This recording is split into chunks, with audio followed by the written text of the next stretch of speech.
The scent of whiskey and desperation clung to Clara Brennan's skin as she stood in the center of the underground card room, her father's trembling hand still gripping her wrist like she was nothing more than a chip he could trade.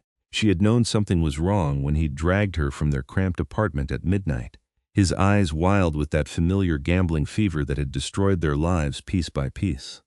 But she hadn't imagined this. She hadn't imagined he would sink so low that he would literally bet his own daughter in a card game, with creatures she'd only heard about, in whispered rumors, vampires who ruled the night from their hidden courts beneath the city. The room was lit by candelabras that cast dancing shadows across stone walls that looked centuries old, though they were supposedly beneath a modern casino in downtown Portland. Everything about this place screamed wealth and danger, from the velvet curtains draped along the walls to the ornate table, where 5 figures sat playing cards. 4 of them looked almost human, their features sharp and their movements too fluid, but the 5th made her breath catch in her throat. He was beautiful in a way that hurt to look at. White hair fell past his shoulders in a cascade of silver, contrasting sharply with skin so pale it seemed to glow in the candlelight. His features were carved from marble, all sharp angles and perfect symmetry, and when he lifted his eyes to look at her, she saw they were the color of fresh blood. He wore a black suit that probably cost more than her father had earned in his entire life, and he sat with the posture of someone who had never bowed to anyone. "You cannot be serious, Thomas," the vampire said, his voice like silk over steel, carrying an accent she couldn't quite place, something old European mixed with countless other influences. "You wish to wager your daughter?" "I'm good for it this time," her father slurred, and Clara felt shame burn through her chest. "She's worth it, I swear. Pretty girl, healthy, young, 22 years old. Never been in trouble. You could do whatever you want with her." The words made her stomach turn. Clara tried to pull her wrist free, but her father's grip tightened painfully. "Dad, please," she whispered, hating how her voice shook. "Don't do this." He didn't even look at her. His entire focus was on the cards in his hand, on the piles of cash and strange golden coins stacked in the center of the table. She didn't know how much he owed, but from the way the other vampires were watching him with hungry eyes, she knew it was more than he could ever pay. The white-haired vampire stood, and the movement was so smooth and powerful that everyone in the room seemed to hold their breath. He was tall, easily over 6 feet, and as he walked around the table toward her, Clara felt her heart hammering against her ribs. Every instinct screamed at her to run, but there was nowhere to go. 2 more vampires stood guard at the only door, their red eyes tracking her every movement. "What is your name?" the vampire asked, stopping a few feet away from her. Up close she could see the way his skin seemed almost translucent, revealing veins of blue beneath the surface. His lips were the only color on his face, a deep crimson that made her think of blood. "Clara," she managed to say, lifting her chin despite her fear. "Clara Brennan." Something flickered in those red eyes, respect maybe, or curiosity. "I am Draeven Corvus," he said, inclining his head slightly. "King of the Northwest Coven, Lord of the Night Territories from the coast to the mountains." He turned his gaze to her father, and his expression hardened into something terrible.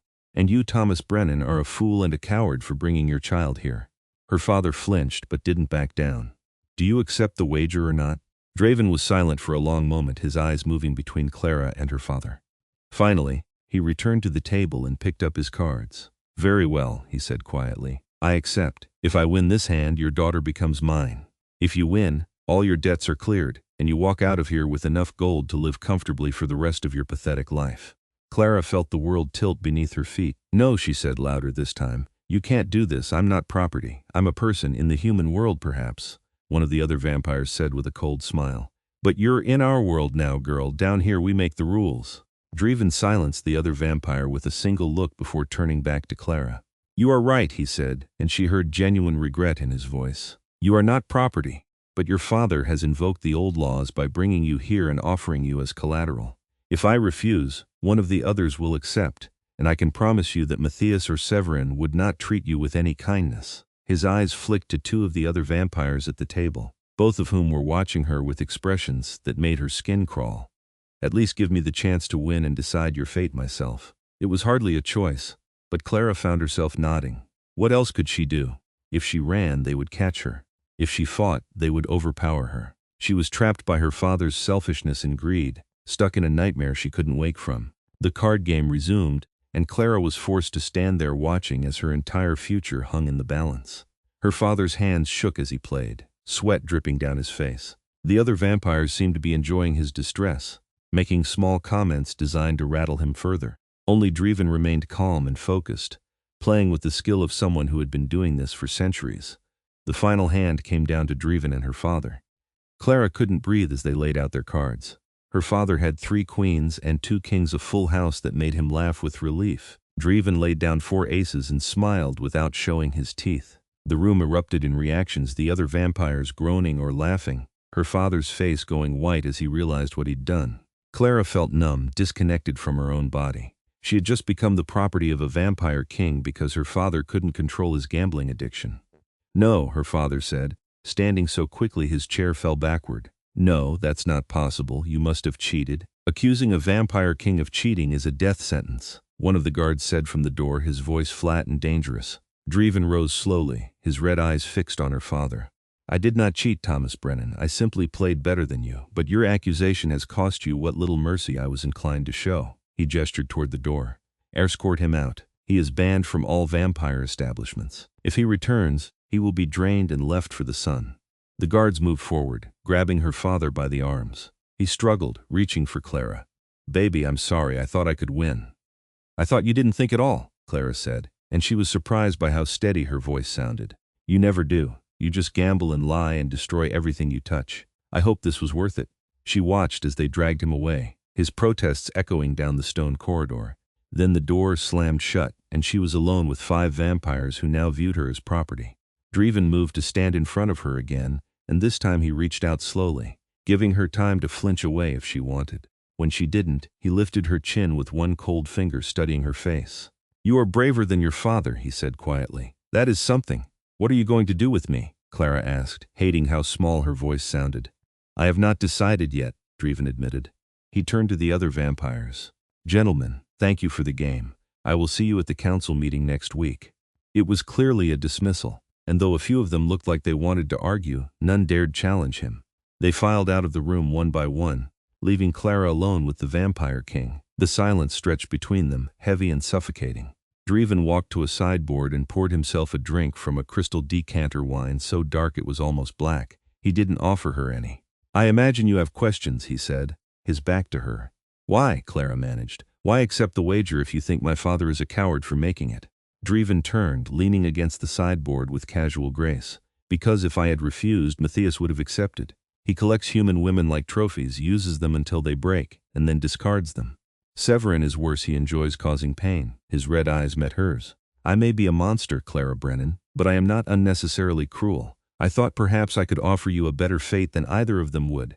"And what fate is that?" she demanded, anger finally breaking through her fear. "Being your personal blood bag? Your servant? Your slave?" Something that might have been pain crossed Draven's face. "I have not fed from an unwilling human in over 300 years, he said quietly. "I will not start now, regardless of what the old laws say I am entitled to." He set down his glass and approached her slowly. "I won you in that card game, yes. According to vampire law, you belong to me. But I am going to do something that will likely shock you." Clara tensed, waiting for the other shoe to drop. Draven reached into his jacket and pulled out a small leather wallet. From it, he extracted several credit cards and a thick stack of cash. He held them out to her. "I am setting you free," he said simply. Clara stared at the money, unable to process what was happening. "What? You heard me. Take this money. There is enough here to start over somewhere your father cannot find you. Get a new apartment, a new job, a new life. Forget this night ever happened." His expression was unreadable. "You are free to go." "I don't understand," Clara whispered, making no move to take the money. "Why would you do that?" Draven's jaw tightened. "Because I remember what it is like to have your freedom stripped away by forces beyond your control. Because you did nothing to deserve this fate, and I will not compound your father's sins by adding my own." He pressed the money into her hands, his fingers ice cold against her skin. "Go, Clara Brennan. Live your life. Be happy. Forget about vampires and card games and all of this darkness." Clara looked down at the money in her hands, then back up at the Vampire King. He was giving her an escape, a way out of this nightmare. She should have been grateful. She should have been running for the door without looking back. But something made her hesitate. "What about you?" she asked, the question surprising even herself. Draven's eyes widened slightly, the first sign of genuine surprise she'd seen from him. "What about me? You said you remember having your freedom stripped away. What happened to you?" For a long moment she didn't think he would answer. Then he turned away, moving to the window that showed only darkness beyond. I was turned against my will 500 years ago, he said quietly. A Romanian noblewoman decided she wanted me for her collection of beautiful things.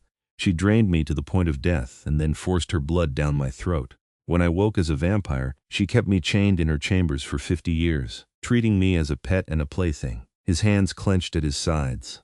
I eventually killed her and took control of her territory. I have spent the last 4.5 centuries building my power and ensuring that no one can ever control me again. Clara's heart ached at the pain in his voice, the centuries-old trauma that still haunted him. I'm sorry that happened to you. Draven glanced back at her, something softening in his expression. And I am sorry about what happened to you tonight, which is why you need to leave while you still can. Take the money and go. But Clara found herself shaking her head, even as part of her screamed that she was being an idiot. What if I don't want to go? The Vampire King went very still. What are you saying? I'm saying that out there, I have nothing, Clara admitted, the words tumbling out before she could stop them. My father has destroyed our credit. We're 3 months behind on rent. I've been working 3 jobs just to keep us fed, and he still finds ways to gamble away every penny. If I go back to that life, nothing changes. He'll find me eventually, and I'll be right back where I started. She took a shaky breath. But here, with you, maybe there's a chance at something different. Draven moved toward her with that supernatural spade, stopping inches away. You do not know what you are asking. The vampire world is dangerous, Clara. There are ancient politics and blood feuds that could easily get you killed, and staying near me would make you a target for my enemies. And going back to my old life would eventually get me killed by my father's debts or his next terrible decision, Clara countered. At least here I'd have someone powerful protecting me. She met his red eyes steadily. You set me free. I appreciate that, but I'm choosing to stay. Draven studied her for a long moment, and Clara could see the war happening behind his eyes. Finally, he stepped back and ran a hand through his white hair. If you stay, there will be conditions. Rules you must follow for your own safety. I'm listening. First, you stay in my residence where I can ensure your protection. I have a penthouse apartment above the casino that is secured against all threats. Second, you do not go anywhere in the vampire districts without me or one of my trusted guards. Third, you tell no one in the human world about any of this. The secrecy of our kind is paramount. He paused. And fourth, if at any point you change your mind and wish to leave, you tell me, and I will make it happen. No arguments, no conditions. You will always have the right to walk away. Clara considered his terms. They were controlling, yes, but they also made sense given the circumstances. And the last one, the promise that she could leave whenever she wanted, that made all the difference. I agree to your conditions. Draven nodded slowly. Then come with me. I will show you to your room. He led her through a maze of corridors, each more luxurious than the last. They passed other vampires who stopped and stared at Clara with undisguised curiosity, their red eyes tracking her every movement. Draven's presence beside her felt like a shield, and she noticed how the other vampires always stepped aside to let them pass, their heads bowing slightly in deference. Finally, they reached an elevator that required a key card to operate. They rode it up in silence, and when the doors opened, Clara gasped. The penthouse was enormous, all floor-to-ceiling windows that showed the Portland skyline glittering in the night. The decor was modern but with Gothic touches, dark wood furniture, velvet curtains, artwork that looked centuries old hanging on cream-colored walls. This is beautiful, Clara breathed, moving toward the windows. She could see the entire city from up here, thousands of lights twinkling like stars. It is home, Draven said simply. He gestured down a hallway. Your room is this way. He showed her to a bedroom that was larger than the entire apartment she'd shared with her father. The bed was massive, covered in silk sheets and plush pillows. There was a walk-in closet, a private bathroom with a tub that could fit 3 people, and another set of windows with a view of the river. I will have clothes brought for you tomorrow, Draven said, leaning against the doorframe. For tonight, you should find something suitable in the closet. I occasionally have human guests. Clara wanted to ask what kind of guests, but she was suddenly exhausted, the adrenaline of the night crashing down on her all at once. Thank you, she said quietly, for all of this, for giving me a choice. Draven's expression softened. Get some rest, Clara. Tomorrow we will discuss your future in more detail. He turned to leave, then paused. And Clara, lock your door if it makes you feel safer. I will not enter without your permission. After he left, Clara did lock the door, then collapsed onto the bed fully clothed. She should have been terrified. She should have been planning her escape. Instead, she found herself thinking about the Vampire King's sad red eyes and the centuries of pain they held. She fell asleep wondering what she had just gotten herself into. Clara woke to sunlight streaming through the windows, and for a moment she thought the previous night had been a nightmare. Then she saw the luxurious room around her, and reality came crashing back. She was living in a vampire king's penthouse because her father had gambled her away in a card game. After showering and finding clothes in the closet that actually fit her designer jeans and a soft cashmere sweater that probably cost more than a month's rent, Clara ventured out of her room. The penthouse was quiet, and she wondered if Draeven was asleep. Did vampires sleep during the day like the stories said? She found the kitchen and was pleasantly surprised to discover it fully stocked with human food. She made herself coffee and toast, eating while watching the city below. It was strange to think that last night she'd been down there in the normal world, and now she was up here in a secret one. "You are awake early." Clara jumped, spinning around to find Draeven standing in the kitchen doorway. He looked exactly the same as last night, perfect and pale and otherworldly in black pants and a white shirt. "I thought vampires had to sleep during the day," she said, clutching her coffee mug. "We are stronger at night and weaker during daylight hours, but we do not become comatose unless we are very young or very old," Draeven explained, moving to the coffee maker with a slight grimace. "I have learned to function during the day when necessary, though I do not enjoy it. Does sunlight really burn you?" "Yes. Direct sunlight will set me on fire and eventually reduce me to ash if I cannot reach shelter." He poured himself coffee, adding an alarming amount of sugar. "The windows here are treated with special film that blocks the harmful wavelengths while allowing in light. I can stand in front of them without harm." Clara watched as he took a sip of the coffee and sighed with contentment. It was such a human gesture that it made her smile. "So what happens now?" she asked. Draeven leaned against the counter, his red eyes studying her. "Now we establish what your life here will look like. You mentioned working 3 jobs before. What were they?" "I was a barista at a coffee shop, a waitress at a diner, and I did data entry from home at night," Clara said, feeling embarrassed by how exhausted just listing them made her. "I needed the money to cover rent and my father's debts." "And what would you do if money were not a concern? If you could pursue any path you wished?" The question caught Clara off guard. No one had ever asked her that before. I wanted to go to college," she admitted quietly. "I got accepted to Portland State for their English literature program, but I couldn't afford tuition and my father needed help with bills, so I never went." Draeven was quiet for a moment, then nodded as if he'd made a decision. "Then you will enroll for the fall semester. I will cover tuition, books, and any other expenses. During the day you will attend classes and build the future you were denied. In the evenings you will stay here where you are safe." Clara's mouth fell open. "I can't let you do that. I can't let you pay for my college." "Why not? I have more money than I could spend in 1,000 lifetimes. Why should I not use it to help someone who deserves a chance?" Draeven's expression was serious. "Consider it compensation for what your father put you through. You have suffered because of his failures. Let me give you the opportunity to rise above them." Tears burned Clara's eyes. She'd spent so long struggling just to survive that she'd forgotten what it felt like to have someone offer help without expecting something terrible in return. "Why are you being so kind to me?" Draeven set down his coffee cup and moved closer, his movements careful as if he were approaching a frightened animal. "Because you remind me of someone I failed to save long ago," he said softly. "Because you are brave and honest in a world full of cowardice and lies. Because you had the strength to stand in a room full of vampires and maintain your dignity even when your own father was treating you like chattel." His cold hand reached out and gently wiped away the tear that had escaped down her cheek. "And perhaps because I am lonely, and I would like to believe that something good can come from last night's darkness." Clara's breath caught at the raw vulnerability in his voice. This ancient, powerful vampire king was lonely. The thought made her heart ache. "I'd like that too," she whispered. They spent the rest of the day talking. Draeven told her about vampire society, the complicated hierarchy, the blood laws, the ancient feuds and alliances that shaped their world.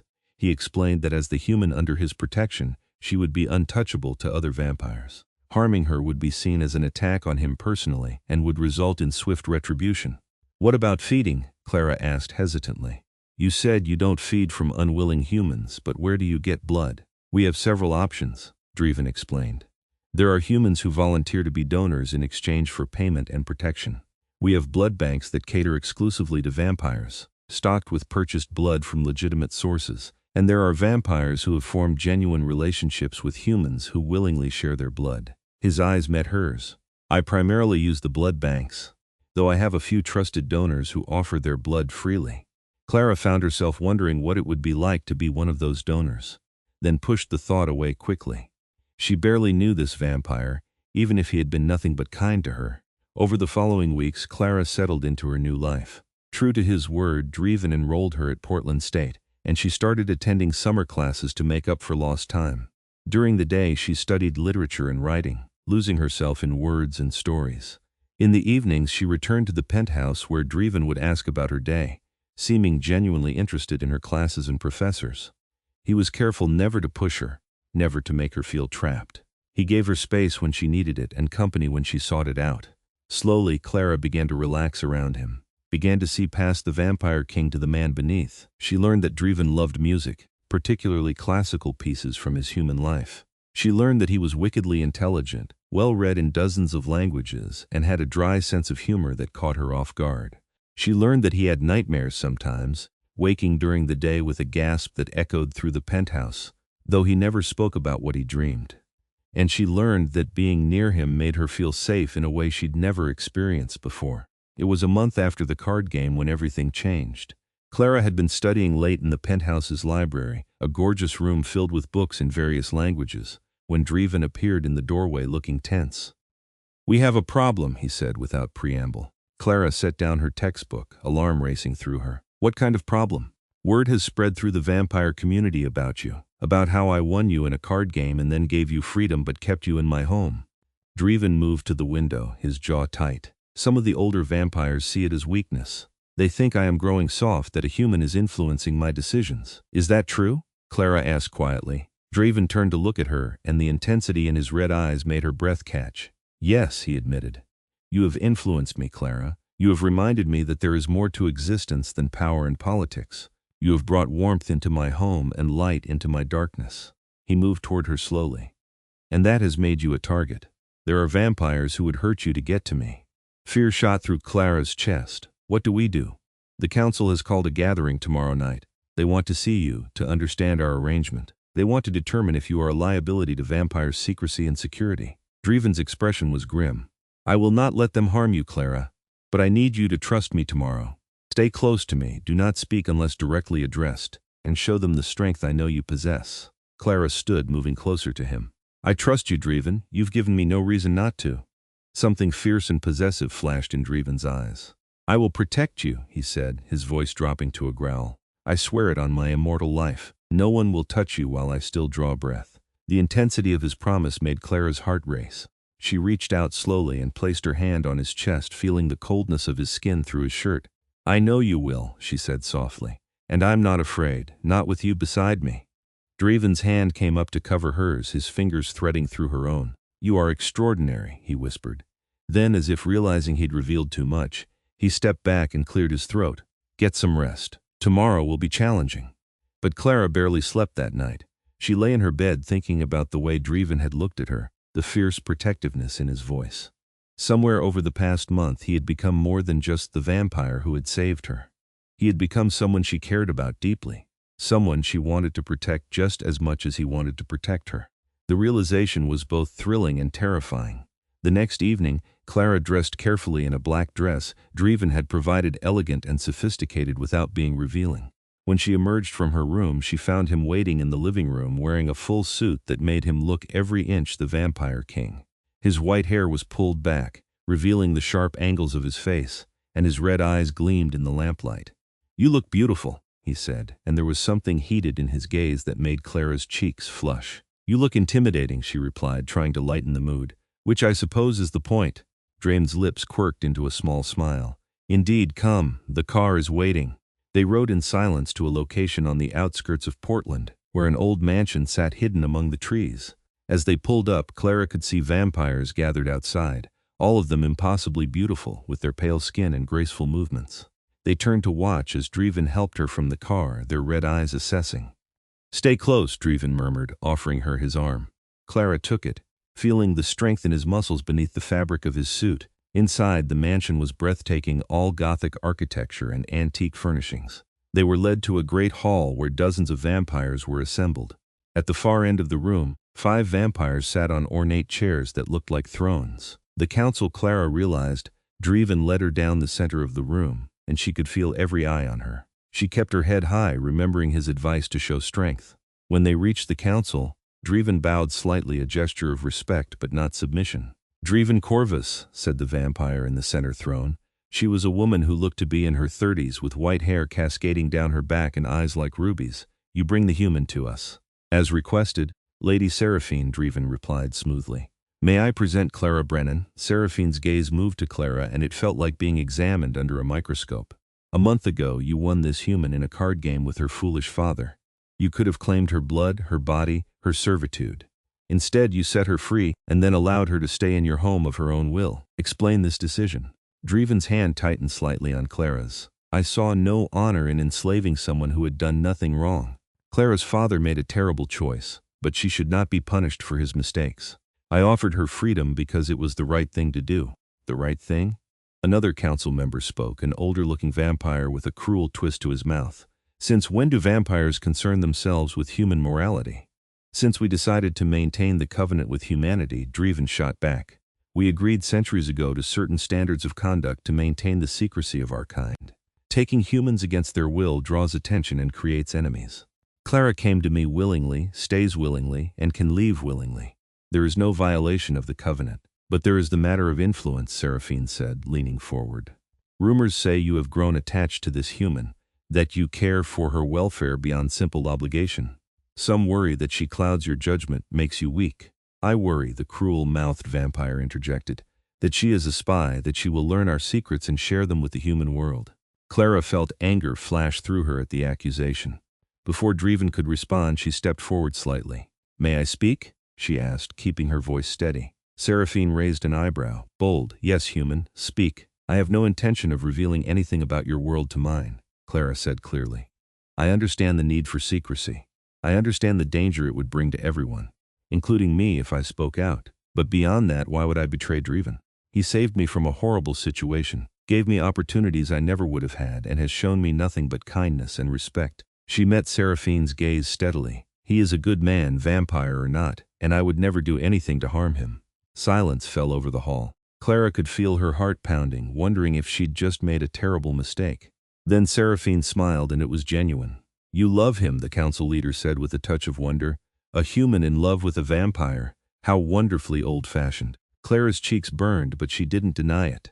She couldn't, because Seraphine was right. Somewhere over the past month she had fallen in love with Draeven Corvus, with his kindness and strength, his vulnerability and honor, with the way he looked at her like she was precious, with the way he had given her choices when everyone else in her life had taken them away. She glanced at Draven and found him staring at her with an expression of stunned wonder. "Clara," he breathed, and her name on his lips sounded like a prayer. "Well," Seraphine said, sounding amused, "I think that settles the matter. The human is no threat because she is bound by the oldest chain of all love." She waved a hand dismissively. "You may return to your home, Draven. The council finds no fault in your actions, though we do require periodic check-ins to ensure the situation remains stable." "Of course, Lady Seraphine," Draven said, bowing again. His hand found Clara's, gripping it tightly. "Thank you for your wisdom."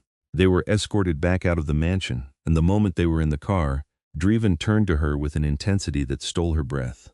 "Did you mean it?" he demanded. "What you said in there?" Clara's heart was racing, but she met his gaze without flinching. "Every word. Clara, I am a vampire, I am immortal, I am dangerous, there are 1,000 reasons why caring for me is foolish." "Then I'm a fool," Clara said, reaching up to touch his face. His skin was cold beneath her fingers, but she didn't care. "Because I do care for you, Draven. I think I started caring for you that very first night when you gave me a choice. And every day since, you've shown me what it means to be truly respected and valued. How could I not fall in love with you?" Draven made a sound that was half groan, half laugh. "You are going to destroy me," he whispered. Then his hands were cupping her face, his forehead pressing against hers. "I have lived for 500 years, Clara. I have seen empires rise and fall. I have loved and lost more times than I can count. But never have I felt like this. Never have I looked at someone and thought that I would burn the world down to keep them safe." "Is this really happening?" Clara asked, tears streaming down her face.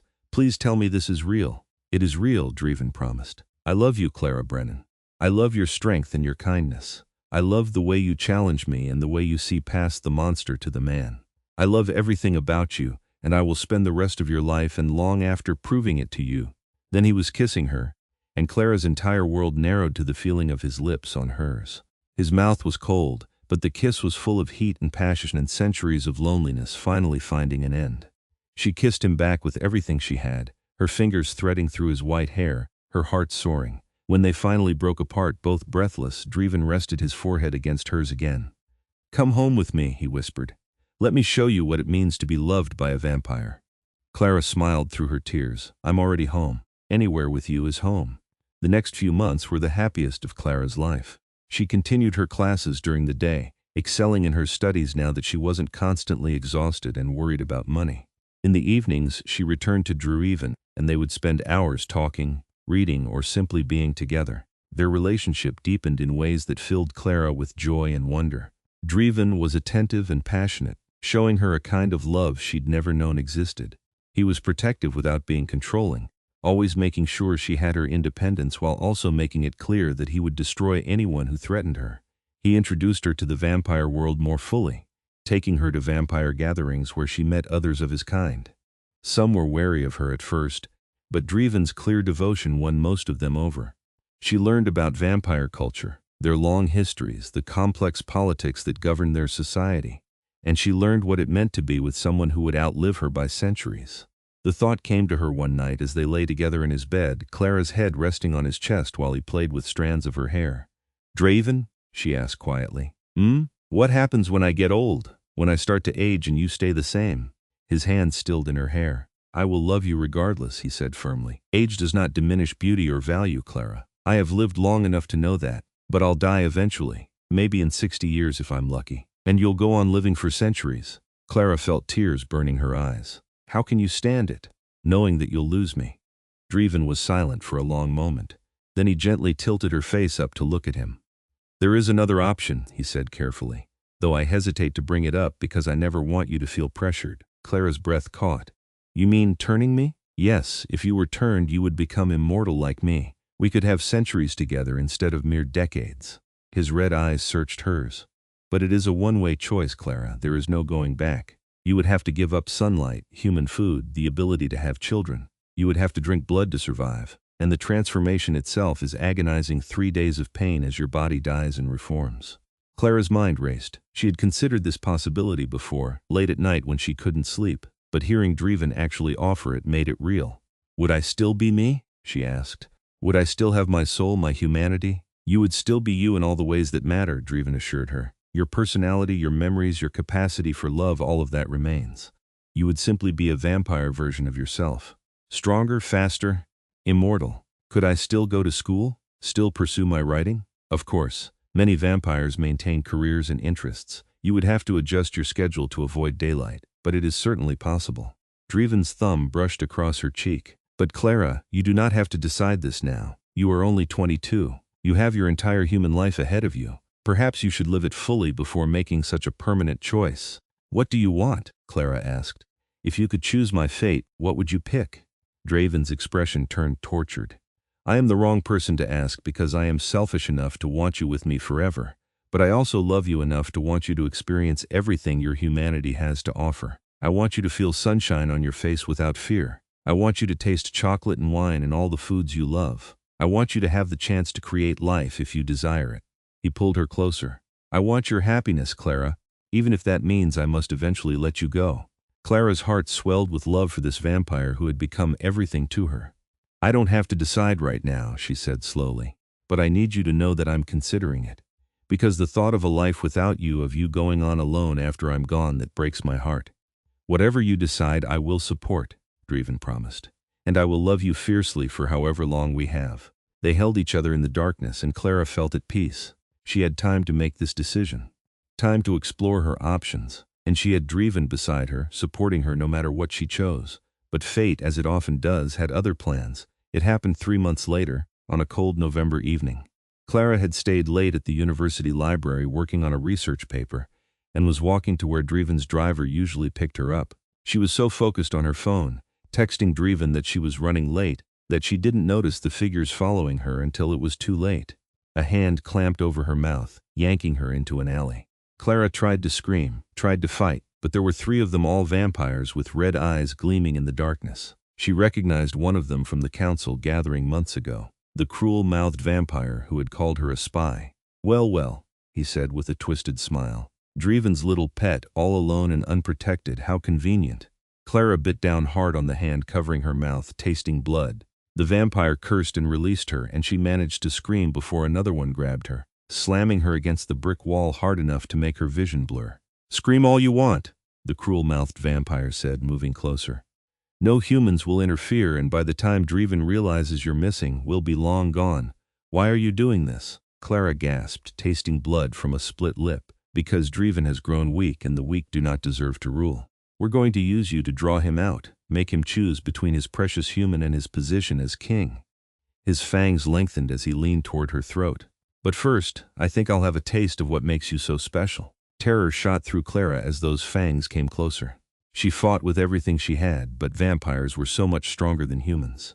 She was helpless, trapped, about to be drained or worse. Then a roar of fury echoed through the alley, and suddenly the vampire holding her was torn away, thrown against the opposite wall with such force that the brick cracked.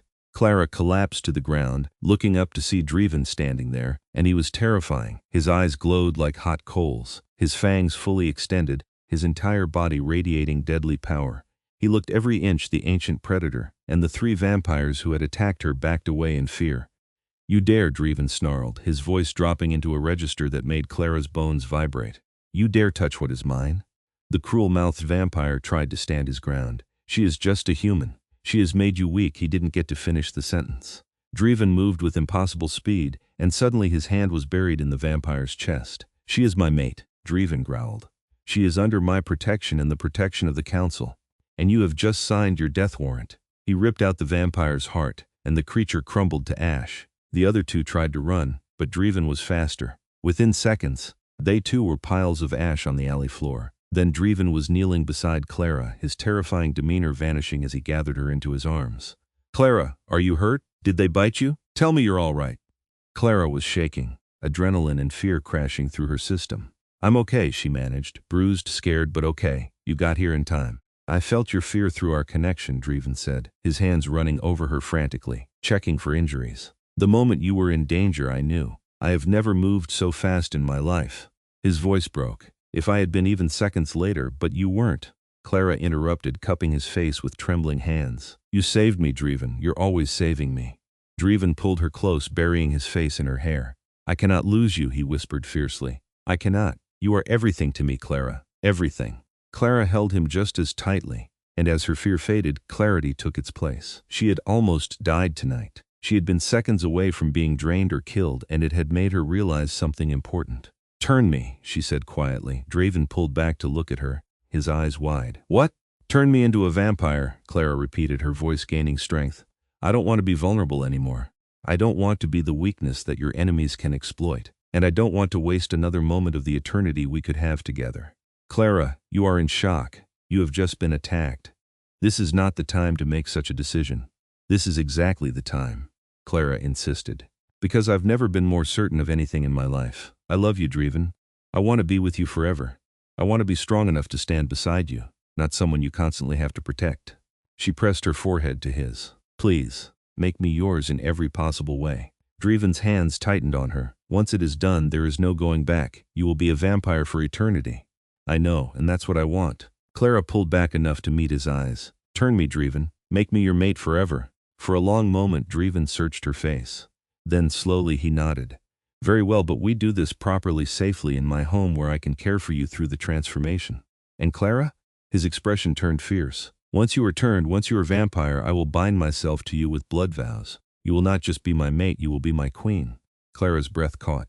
"Your queen?" "The vampire world needs to know that harming you is the same as harming me, that you are not merely protected by me but are equal to me in power and status." Draeven stood, lifting her easily into his arms. "Are you truly ready for this, my love? For immortality and all it entails?" Clara wrapped her arms around his neck and smiled. "I've never been more ready for anything." They returned to the penthouse, and Draeven was careful and methodical in his preparations. He explained every step of what would happen, making sure Clara understood the process. He would drain her to the point of death, then feed her his ancient blood. The transformation would take 3 days, during which her body would die and be reborn as vampire. "It will hurt," he warned her. "More than anything you have ever experienced. Your entire body will be remaking itself. I will be with you every moment, but I cannot take the pain away. I can handle it, Clara said with more confidence than she felt, as long as you're there with me. They moved to his bedroom, and Draeven sat on the bed, pulling Clara into his lap. Last chance to change your mind, he said softly, tucking a strand of hair behind her ear. I'm not changing my mind. Clara tilted her head, exposing her throat in a gesture of trust and surrender. I love you, Draeven Corvus, now and forever. Draeven's eyes flashed red with emotion. And I love you, Clara Brennan, in this life and all the ones to come. Then his fangs extended, and he struck. The sensation was strange, a sharp pain followed by a pulling feeling as Draeven drank from her. Clara felt her heartbeat slowing, her vision dimming, her body growing cold. Just as she thought she might panic, Draeven pulled away and bit into his own wrist, pressing it to her lips. Drink, he commanded. Drink and be reborn. Clara drank, and his blood was like fire in her veins. It tasted of copper and power and ancient magic, and the moment it hit her system, the pain began. She convulsed in Draeven's arms, screaming as her body started to change. True to his word, Draeven never left her side. For 3 days he held her as she burned, as her human body died and her vampire one emerged. He whispered words of love and encouragement, stroked her hair, and anchored her to consciousness when the pain threatened to drag her under completely. On the 3rd day, the pain finally stopped. Clara opened her eyes, and the world looked completely different. Everything was sharper, clearer, more vivid. She could hear Draeven's heartbeat slower than a human's, but still present. She could smell the city beyond the windows, could sense the life teeming below them, and she was starving. Easy, Draeven said, helping her sit up. I know you are hungry. I have blood prepared for you. He brought her a crystal glass filled with dark red blood, and Clara drank it desperately. It was the most delicious thing she had ever tasted, satisfying a hunger she hadn't known was possible. When she finished, she looked down at her hands and gasped. Her skin was pale now, white like Draeven's. She could see the faint tracery of veins beneath the surface. When she looked in the mirror Draeven offered, she saw that her brown hair had lightened to a silvery platinum, and her eyes were now ruby red. I'm beautiful, she whispered in wonder. You were always beautiful, Draeven corrected. Now you are simply more obviously so. He knelt before her, taking her hands. How do you feel? Clara considered the question, strong, powerful, clear-headed. She met his gaze, and completely certain that I made the right choice. Relief and joy flooded Draeven's expression. Then it is time for the blood vows.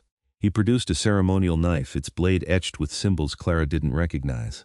This is ancient vampire tradition. We will exchange blood and speak vows that will bind us together for eternity. Once done, we will feel each other's emotions, sense each other across distances, and be able to find each other no matter what. We will be mated in the truest sense. Clara nodded, her heart full. I'm ready. Draeven cut his palm, then offered her the knife. She did the same, feeling only a brief sting before her vampire healing kicked in. They pressed their bleeding palms together, and Draeven began to speak in a language Clara didn't know but somehow understood. I, Draeven Corvus, take you, Clara Brennan, as my eternal mate. I vow to protect you, honor you, and love you for all the centuries to come. My blood is yours, my strength is yours, my heart is yours. We are one in darkness and in light, in power and in peace, until the world ends and beyond. Clara repeated the vows, feeling power surge between them as their blood mingled. When they finished, a golden light flashed between their joined hands, and Clara gasped as she suddenly felt Draeven's emotions, his overwhelming love, his fierce pride, his deep contentment. I can feel you, she whispered in awe, and I can feel you, Draeven said, pulling her into his arms. You are mine now, Clara, my mate, my queen, my everything. Clara kissed him, and it was different now that they were both vampires. There was no worry about his strength hurting her, no concern about coldness or heat. They were perfectly matched, and the kiss deepened into something passionate and claiming. When they finally broke apart, Draeven rested his forehead against hers. Welcome to immortality, my love. Welcome to our forever. The weeks that followed were an adjustment. Clara had to learn to control her new strength and speed, to manage her thirst for blood, to navigate the world as a vampire instead of a human. Draeven was patient and thorough, teaching her everything she needed to know. She also had to learn to avoid sunlight completely now, which meant restructuring her entire schedule. She withdrew from her daytime classes and enrolled in evening courses instead. Most of her professors never noticed the change, though a few commented that she looked different, healthier, they said, more vibrant. If only they knew the truth. Draeven presented her to the Vampire Council as his mate and queen. And this time, when they gathered, Clara walked into the hall with her head high and her hand in Draeven's. She was no longer a vulnerable human to be questioned. She was a vampire now, with power and status in her own right. Seraphine looked pleased. The transformation suits you, Clara Corvus, she said, using Clara's new surname. She had taken Draeven's name as part of the mating vows. You carry yourself like royalty. Thank you, Lady Seraphine, Clara said, her voice steady and confident. And the vampires who attacked her? Seraphine asked, turning to Draeven. Destroyed, Draeven said flatly. They violated the council's protection and paid the price. Good. Let it be known throughout the territory that Clara Corvus is Queen of the Northwest Coven, mate to King Draeven. Any who harm her will face execution. Any who show her disrespect will answer to both of us. Seraphine stood, approaching them. May your eternal love be an example to us all that vampires are capable of more than just darkness. In the months and years that followed, Clara and Draeven built a life together that was full of love, passion, and purpose. Clara continued her education, eventually earning her degree in English literature and beginning work on a novel. Draeven supported her completely, giving her the time and space to pursue her dreams while also involving her in the governance of their territory. Together, they worked to improve vampire-human relations, establishing more ethical feeding programs and protection services. Clara's unique perspective as someone who had been human helped bridge the gap between the two worlds, and soon other covens were following their example. They traveled extensively, Draeven showing Clara all the places he had lived over his 5 centuries. They visited Romanian castles and Parisian cathedrals, walked through ancient ruins in Greece and modern museums in Tokyo. With eternity stretching before them, they had time to see everything, experience everything, together. But Clara's favorite moments were still the quiet nights in their penthouse, when it was just the two of them. Draeven reading while Clara wrote, their legs tangled together on the couch, or dancing in the living room to music from Draeven's human life, his arms around her and his voice humming along to centuries-old melodies. Do you ever regret it? Draeven asked her one night, 5 years after her transformation. They were standing at the windows, watching the city lights twinkle below. Choosing immortality? Giving up your human life? Clara turned in his arms, reaching up to touch his face. Never, she said firmly. That night in the alley, I thought I was going to die scared and alone. Instead, I was reborn into a life full of love and possibility. How could I ever regret that? You gave up so much. Sunlight, human food, the chance to have children. I gave up things, yes. But I gained so much more. Clara pressed her hand over his heart. I gained you. I gained forever. I gained the ability to be strong enough to stand beside you rather than behind you. And Draeven? She smiled. I am happier now than I ever was as a human. This is where I belong. Draeven pulled her close, and Clara felt his love and contentment flooding through their mate bond. You are the best thing that has ever happened to me, he whispered. In 500 years, you are the greatest gift I have ever received. Even though you won me in a card game? Clara teased. Draeven laughed, the sound rich and genuine. Especially because I won you in a card game. Though I should probably send your father a thank you note for being such a terrible gambler. Clara wrinkled her nose. Please don't. I haven't thought about him in years, and I'd like to keep it that way. They had heard, through vampire channels, that Thomas Brennan had left Portland shortly after that night. He'd gambled away the money Draeven had given Clara and ended up owing debts to some very dangerous people. The last anyone knew, he was somewhere in Nevada, still trying to win the big score that would solve all his problems. Clara didn't care. That part of her life was over, dead and buried with her human body. She had a new family now, Draeven and the vampire community that had accepted her. She had a new purpose, a new identity, a new forever. I love you, she said, the words never getting old no matter how many times she spoke them. And I love you, Draeven replied, kissing her softly. My Clara, my queen, my eternal mate. They stood together in the darkness, two vampires who had found each other through the cruelest of circumstances and transformed it into the greatest love story.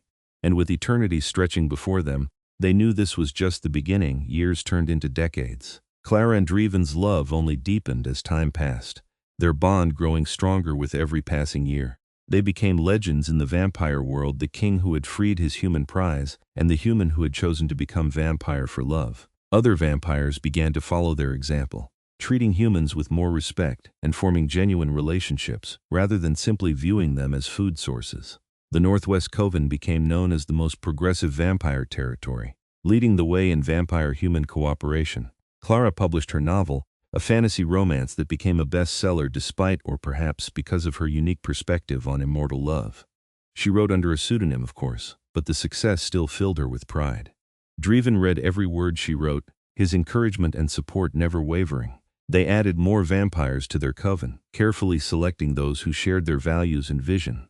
Together, they built a community based on honor, loyalty, and respect rather than fear and domination. It wasn't always easy. There were challenges and conflicts. Vampires who opposed their methods and tried to undermine their authority. But Clara and Draeven faced everything together, their combined strength making them unstoppable. Where Draeven had once been a solitary king, isolated by his power and his past, he now had a true partner.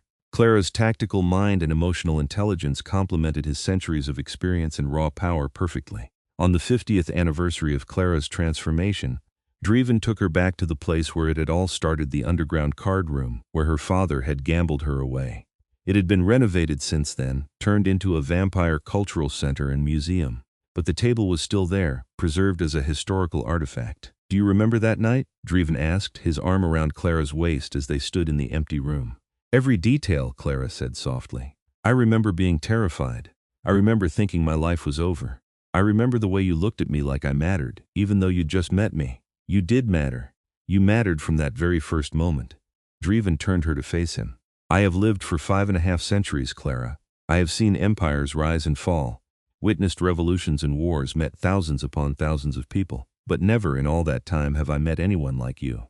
Clara felt tears, blood tears now, red instead of clear, forming in her eyes. "You gave me everything, Draeven: freedom, love, purpose, eternity. How do I ever thank you for that?" "You already have," Draeven said, wiping away her tears with gentle fingers. "Every day you choose to stay with me is a gift beyond measure. Every smile, every laugh, every moment of joy we share, that is thanks enough." Clara pulled him down for a kiss, pouring 50 years of love and gratitude into it. When they broke apart, she smiled against his lips. "Here's to the next 50 years, she whispered. "And the 50 after that, and every 50 years beyond until the stars burn out." "And beyond even that," Draeven agreed. "Because some love is eternal, Clara. Ours is one of those loves." They walked out of the card room hand in hand, leaving the past behind and stepping into their future. A future full of endless possibilities, countless adventures, and a love that would truly last forever. Clara thought back to that terrified girl who had stood in this room 50 years ago, her fate in the hands of vampires and her father's poor decisions. She wanted to tell that girl that everything would be okay, that the nightmare would transform into a fairy tale, that the vampire king who looked at her with sad red eyes would become the love of her life and the center of her world. But that girl couldn't have understood, not then. She needed to live through it all, to experience the fear and the love and the transformation.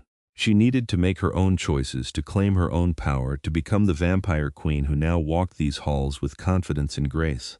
As they emerged into the night, their domain, their element, their home, Clara squeezed Draeven's hand and felt his answering pressure, felt his love flowing through their eternal bond. Her father had gambled her away in a card game. The vampire king had won and then set her free, and Clara had chosen to stay, to transform, to love. It was the best decision she had ever made, and she would never, ever regret it. Together they disappeared into the Portland night, two immortal souls bound by love and blood and vows that would never break. Two vampires who had found in each other what so many searched lifetimes for, a true and eternal mate. And they lived, loved, and ruled together happily and completely for all the endless nights to come.